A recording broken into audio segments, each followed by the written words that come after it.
Welcome everyone to our webinar. My name is Nola D'Souza. I'm the coordinator for the Australian Fungicide Resistance Extension Network. We're a nationwide network of plant pathologists, fungicide resistance experts, and communication and extension specialists. And we're here to provide information to help growers and advisors stay informed about the prevalence and management of fungicide resistance in their region. Today, we have two of our expert plant pathologists to give you an update of disease and fungicide resistance in the Western region. Before I do that though, I'd like to point you to the Q&A button at the bottom of your screen.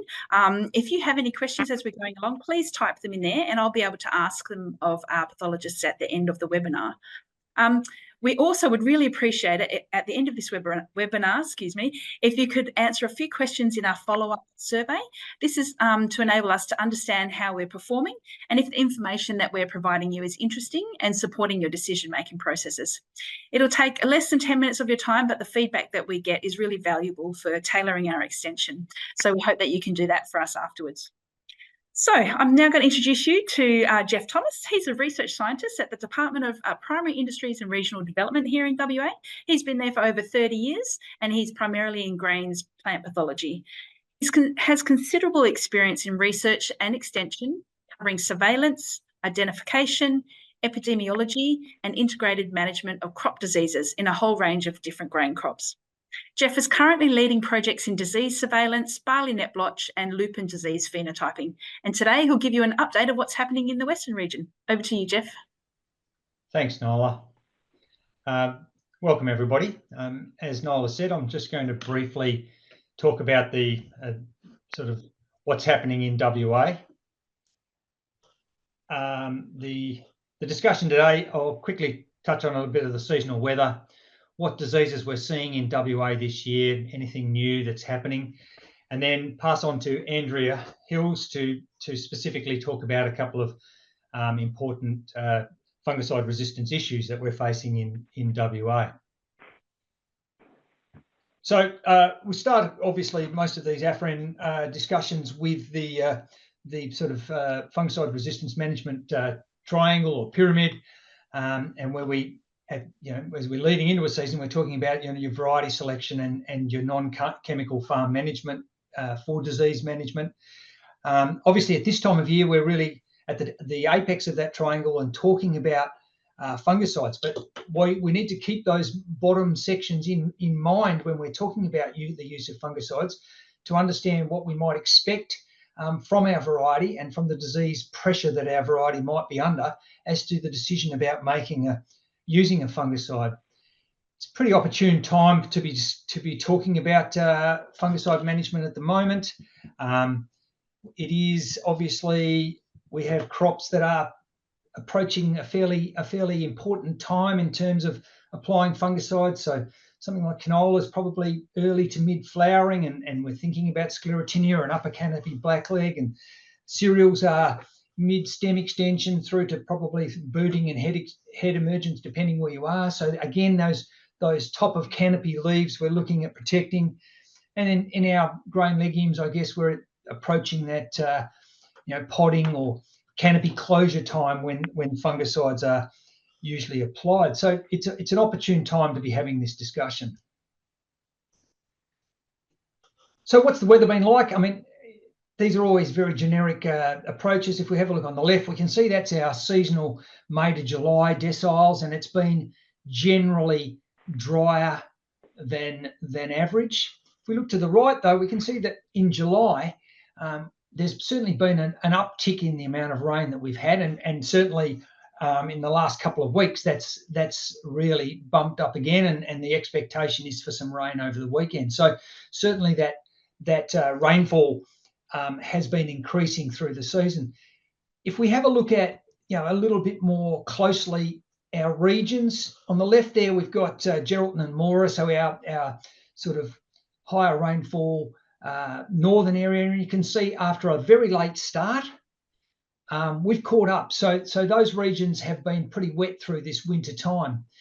If we come into the central region, you can see those red lines at Merredin and Narrogin are well under the median season, and so it has certainly been drier in those environments, and that's been reflected, I think, in things like net blotches, so those necrotrophic diseases possibly just not getting those continuing rain events to develop. And so they are probably lesser than we might expected. If we go further south, certainly in the top one, if we look at the Esperance region, it's probably leading the state in terms of the occurrence of having a season that's been relatively favourable, and certainly in terms of occurrence of diseases.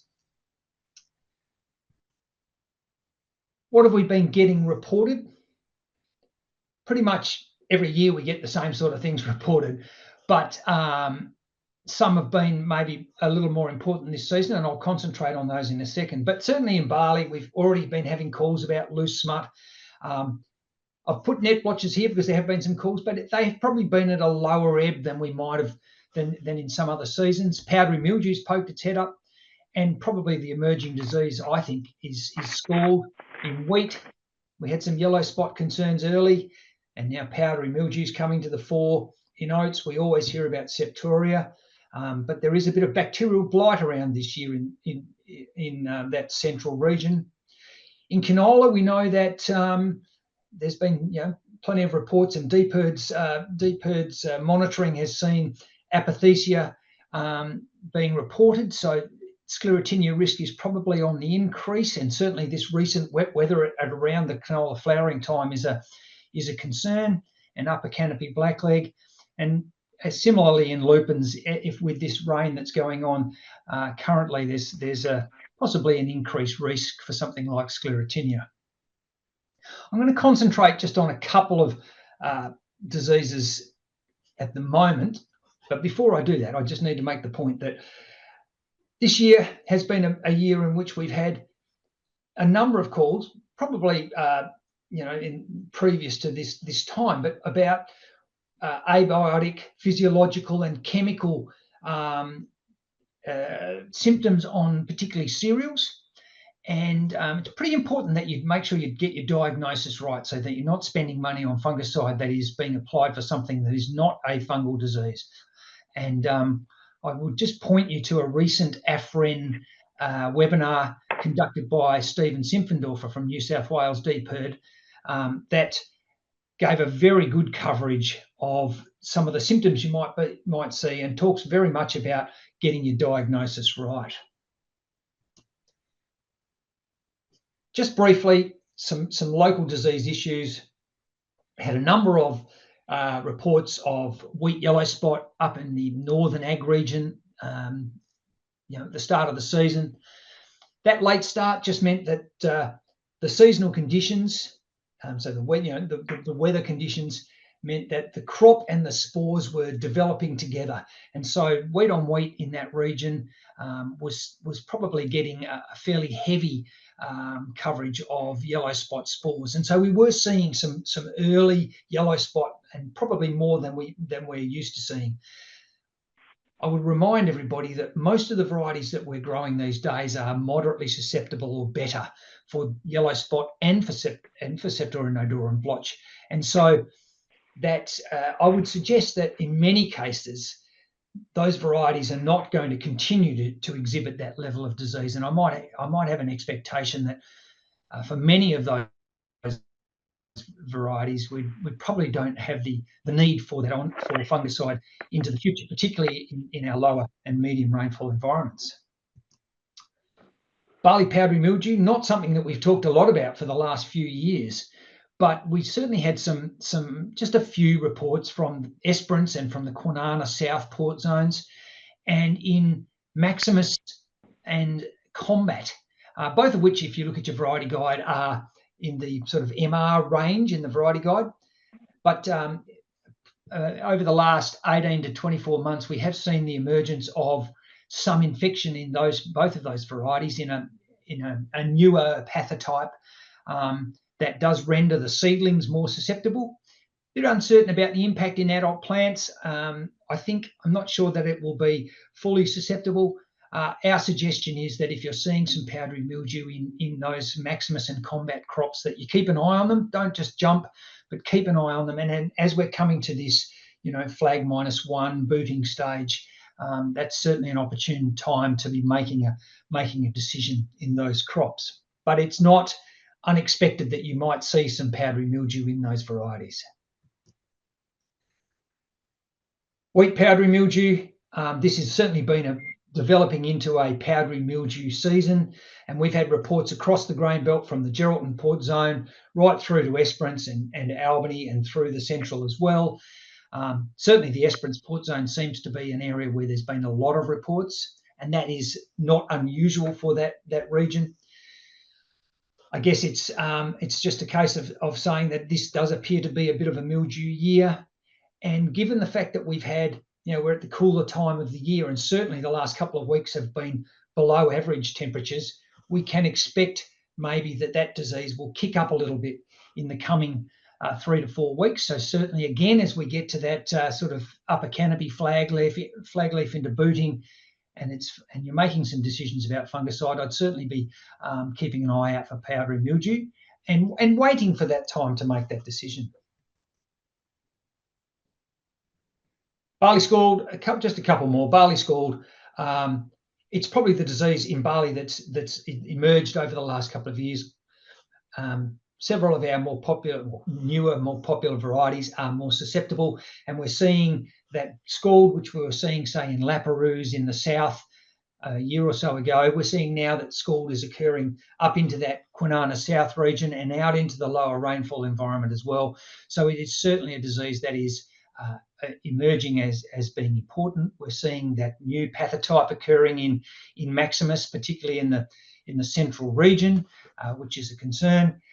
And we do know that scald can cause significant yield losses, but can be well managed with well-timed fungicides. So certainly keep an eye out and respond if you need to.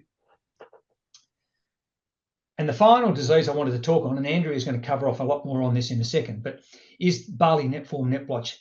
And I particularly wanted to make the point that Oxford pathotype now is dominant across the grain belt, and it is highly virulent on RGT planet and its relatives or progenitor or varieties in that family.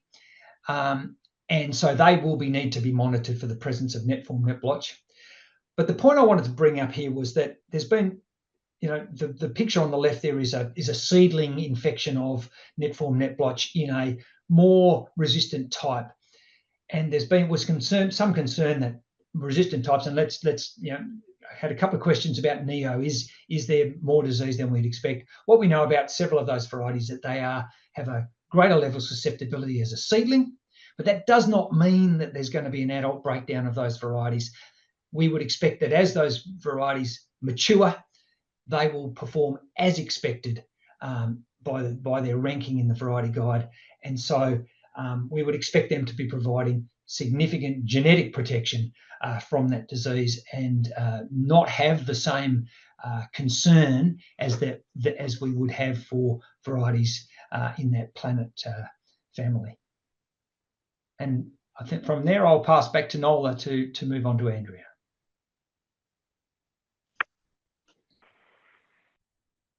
Thanks for that, Geoff. Lots of great information there.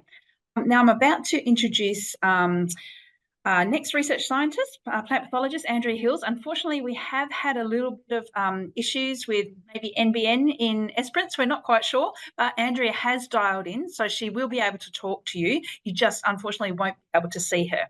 But let me introduce you to her. Andrea Hills is a research scientist also with DPIRD WA. She's had 20 years in field research and 12 years as a field pathologist. She's based in Esperance, and her current work is across diseases in wheat, barley, canola, and some pulses in the higher to low rainfall zones in WA. Andrea today is going to give us an update on some emerging fungicide resistance issues in WA. Thanks, Andrea. Over to you. Thanks, Nola.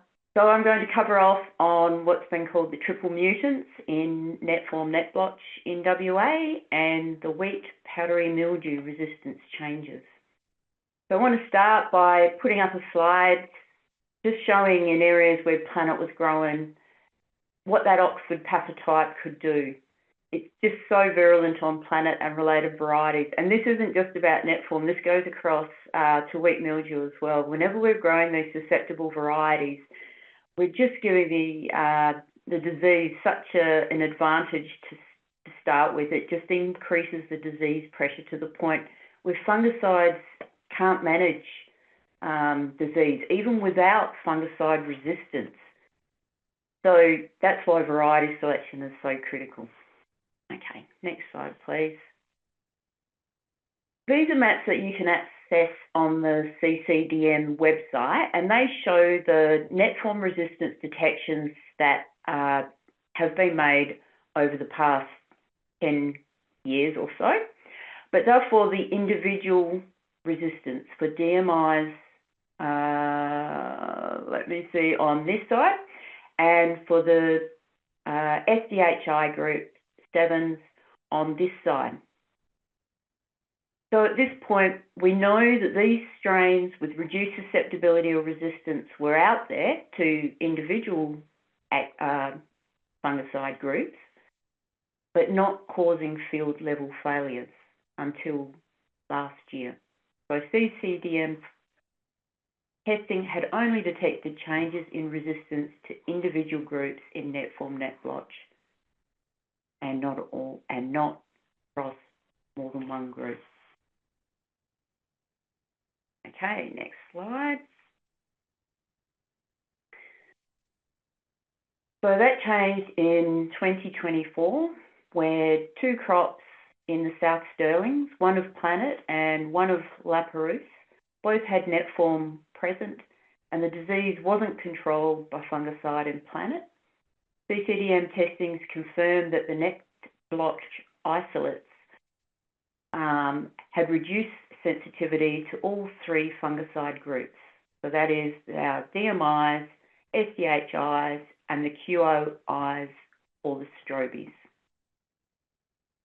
So these are what have been referred to as the triple mutant. This is the first time this has been seen in WA, although it has been detected in 2 other places in the eastern states. Right. So these photos are from the crops where the triple mutants were found, and although these crops are side by side, you can see it's chalk and cheese between the level of net blotch that's in each of them. And this is just a stark demonstration of the value of variety resistance. If we take a bigger if we compare these 2 paddocks in detail, we can see that they were basically in the same rotation and other management, but they did have, or Laperouse had, a slightly better variety resistance rating for net form net blotch. And the takeaway here is that you don't need to jump from a susceptible variety to a fully resistant variety. Even modest gains in resistance up to moderate susceptibility or better can give you the edge over the disease and get that disease pressure down. Next slide, please.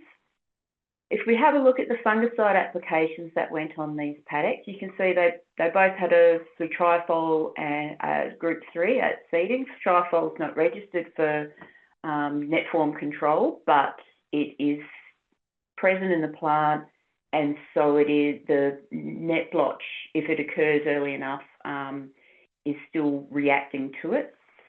Then at stem elongation, it had basically a Prezaro plus azoxystrobin, so group 3 and 11, great.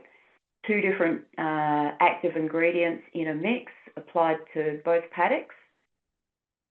Then at booting, it had the same mix, and that's probably not ideal. And then you can see that the Planet had a 3rd application at early head emergence of a group 7 and 3.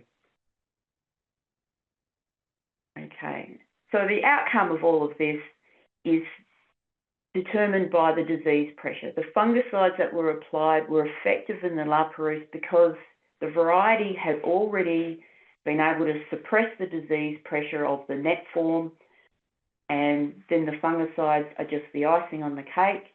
Whereas in the Planet, the fungicides are selected for this triple mutant are under enormous pressure because the disease itself is so virulent on Planet, and you can't get any control at all. So sometimes we're basically asking too much of our fungicides. Okay, and I just wanted to put this up again because it is such a critical part of the disease resistance and what we're trying to do. If you've attended any of Fran Lopez's presentations, you'll know that all these fungicides with resistant isolates and reduced sensitivity isolates, they're already out there in the population, and it's our actions that select for these isolates. So sometimes we get lucky and they don't actually proliferate extensively, but when we have really high disease pressure from using or growing these susceptible varieties in an area that's conducive to disease, that's when it really gives the resistance an advantage because there's just such a huge population out there. So we need to use all our tools other than the fungicides to try and reduce the overall disease pressure. Mentioned variety, and I'm going to keep harping on about that. In terms of net form, as Geoff also said, avoid planet and its relatives if you can. But also look at your rotation. I know in the South Stirlings, for instance, barley canola is often a popular choice. Look at mixing it up. Maybe consider a favour bean, consider a wheat. Ultimately, it's your industry and your medium to long-term future for these fungicides. And look at sowing dates. It's difficult with sowing dates. I know growers with early opportunities want to keep going, but sometimes you can go a little bit too early, and that also plays in the disease's favour. Most of our fungal diseases are exacerbated by earlier sowing, and that's just because of or mostly because of the moisture that tends to be around, and then the development of those upper leaves at that period when there's more moisture than there might be normally. And then your seedling and foliar fungicides are complementing your agronomy. So these are the fungicide resistance principles that NOLA, everyone else in the AFREN project talk about, and we really want you to reduce disease pressure. The basis of it is variety selection, and then the other agronomic factors, and finally at the tip of that pyramid, the fungicides. In terms of what you can do if you're in the South Stirlings and you're concerned that you do have that triple mutant around, well, CCDM have been good enough to release some information on fungicide efficacy impacts. So most of the efficacy will be reduced, but some active ingredients more than others. Now, if you've got a triple mutant, basically you should avoid using the group 11s, QOIs, or the strobies altogether. If you get stuck and you really do want to use it, or say net blotch isn't the primary target anyway, you can try using piracostrobin in a mix with another fungicide group, as that's the least effective out of those actives there. For the group 3, the DMIs, the epoxyconazole and propiconazole will be most affected, but the least effective is the Prothio. Having said that, try to avoid using overusing Prothio basically. And finally, the group 7s, SDHIs, Bixafen is the least affected, I should say, active ingredient there.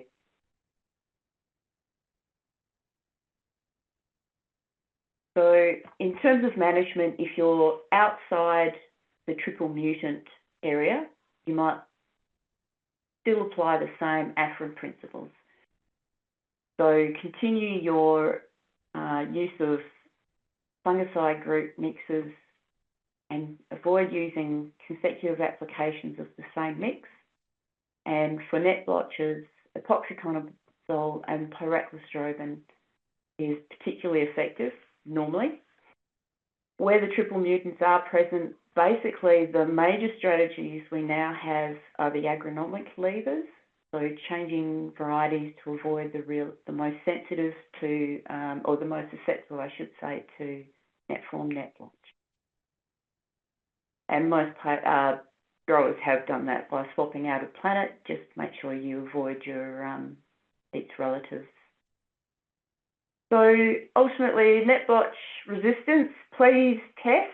Please submit disease leads to CCDM. You can get more information on how to go about doing that at that email address.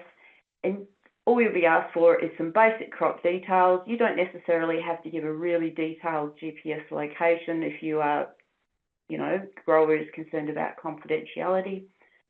But the more information we have as an industry, the more it helps all of us. Okay. I'll move now into wheat powdery mildew resistance. So there is a gateway mutation that was found last year in WA. It is just to the DMI group 3, and this particular mutation, or this particular isolate of mildew that's in Esperance doesn't mean that there's an effect on efficacy now, but it does indicate that we're likely to get follow-on changes which will have fungicide efficacy effects. So it's a bit of a warning, if you like. This map shows the samples from last season and zeroes in on the south coast where most of the testing was done. So the red stars there are where we found the gateway mutated isolate throughout Esperance. The little black dots are where we still had the sensitive isolates. But basically, you know, unlike net blotch, which is a stubble-borne disease, mildew is quite happy to spread on the wind. So unfortunately, I think Esperance will probably be sharing this gateway mutation with the rest of WA, and that was certainly the case with barley powdery mildew when that change occurred over a year or two. So given that we already struggled to control mildew in the high rainfall zones in wheat, once again, we need to be on the lookout for varieties so that we can make some changes, reduce that overall disease pressure.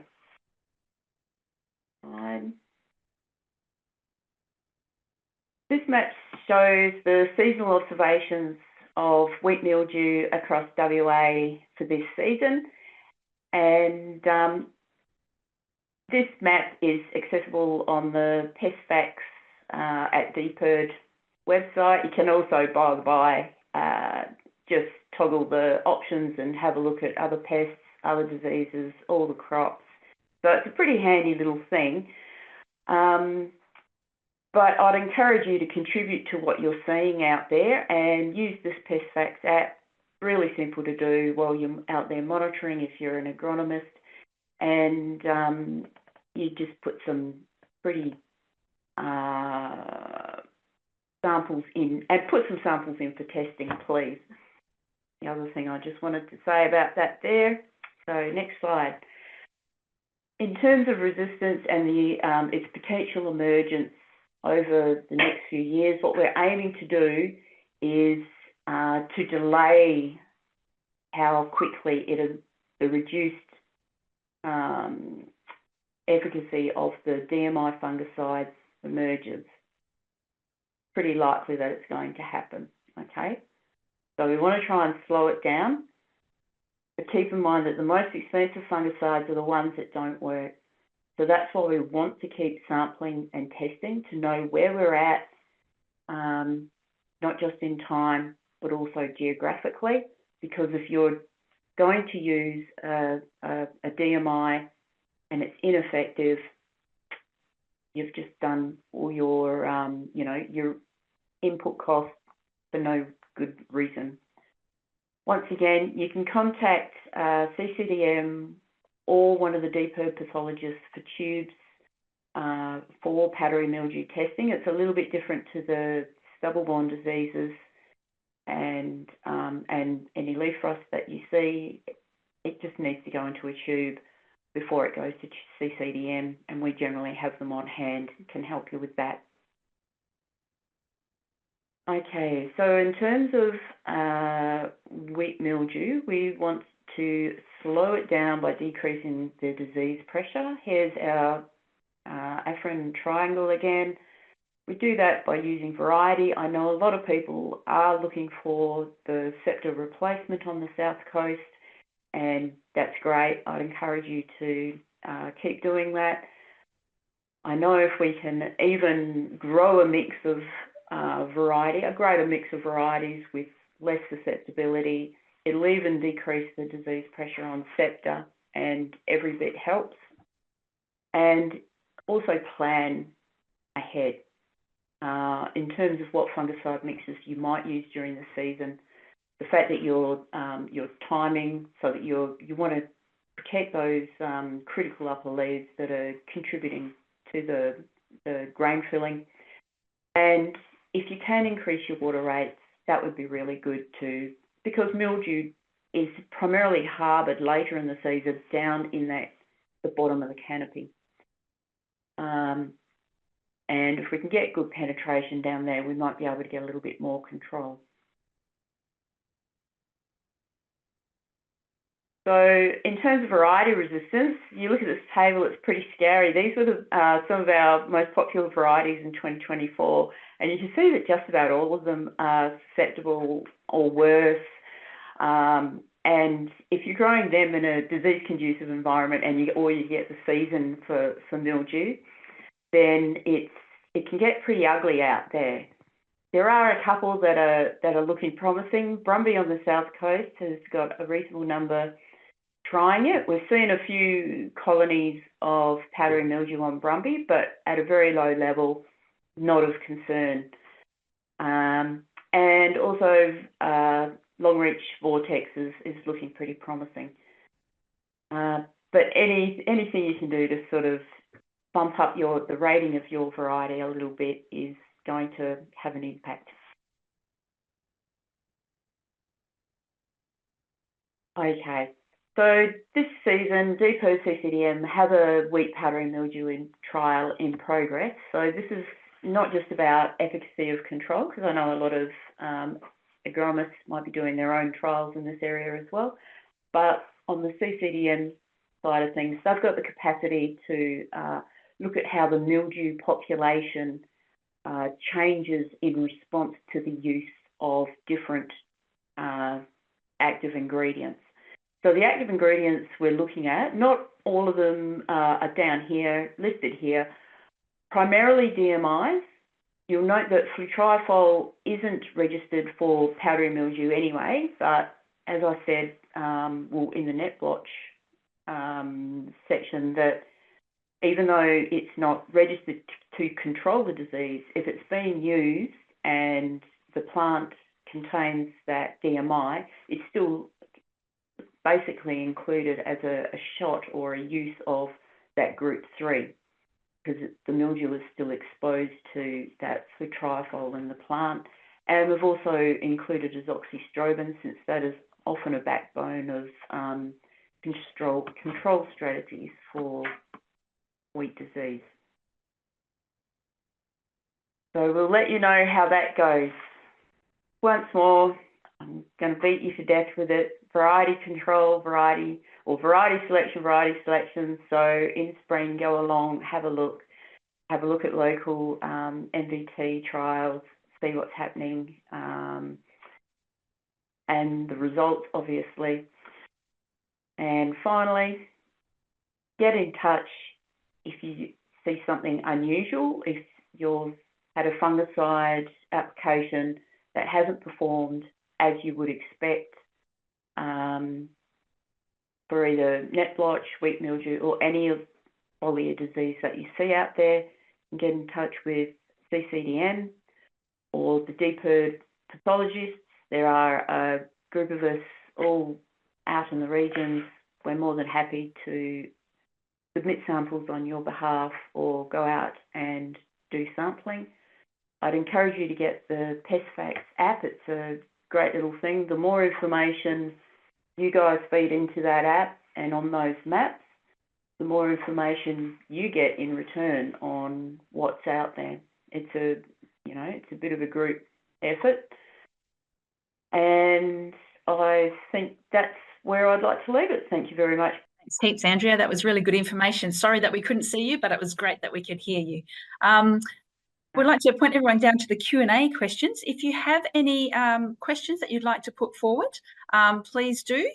I can wait for a couple of seconds while I just also direct you to the AFREN website for any more or further information that you would like to have about fungicide resistance, how it works, where it is, and what we have coming up, and all the news about fungicide resistance as well. That's at afren.com.au, so please go along and visit when you can. We have no questions at this stage, so what I might do is just call it there and give you all a lot of time to do our survey at the end of this webinar. Consider that, we're set to be here till 12:30. If you could still keep that time for us and finish our survey, we'd be really appreciative of that. So thank you all very much. And on behalf of myself, thank you to Geoff and Andrea for giving the webinar, and thank you all for joining us. Hopefully you can join us again. Thank you.